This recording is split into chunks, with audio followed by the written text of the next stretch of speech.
हम झा रुक्मिणी सबगोटे सादर प्रणाम करै छी। आइ एकटा बहुत सुंदर विद्यापति जी के रचना लोक उपस्थित छी। महेशवाणी और सुनाबी और केहन लागैया जरूर बताएब।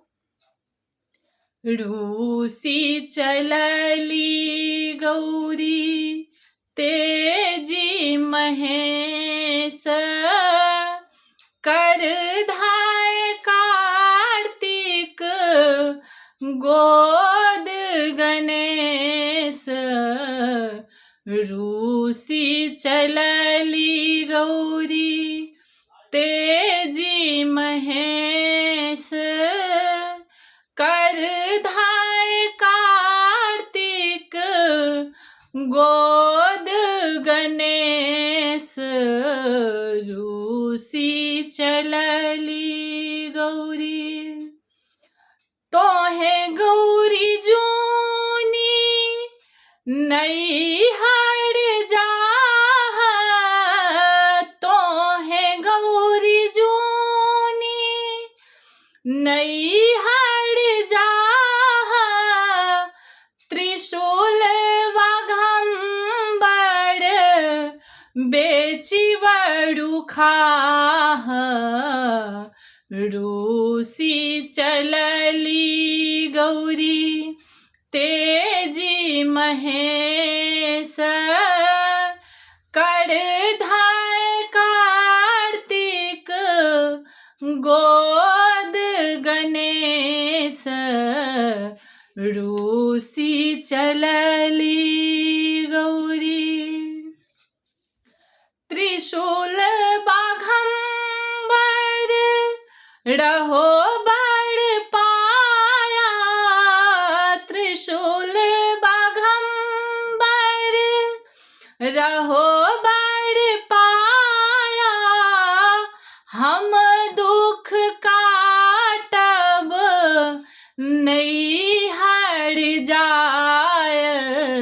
रूसी चलली गौरी तेजी महेश, कर धाय कार्तिक गोद गणेश। रूसी चलली गौरी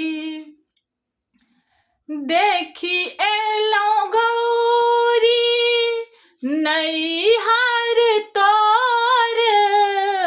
देखी एलो गौरी नैहर तोर, सबके पहिरन बाकल डोर।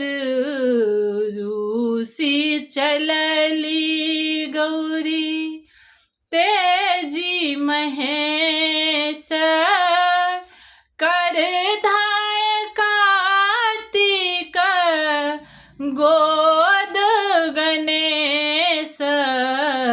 रूसी चलली गौरी जोनी उकटू शिव नैहर मोर। जोनी उकटू शिव नैहर मोर, नांगट साभल बाकल डोर।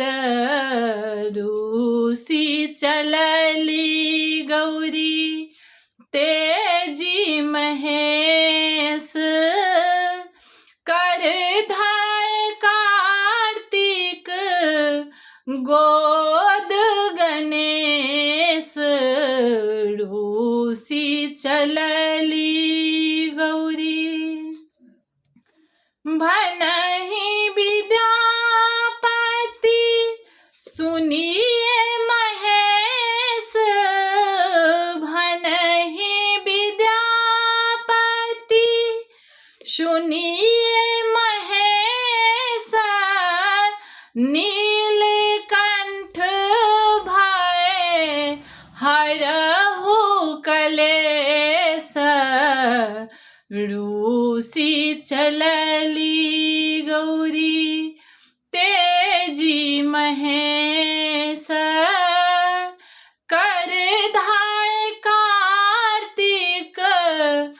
गोद गणेश रूसी चलली गौरी तेजी महेश कर धाय कार्तिक गोद गणेश रूसी चलली गौरी।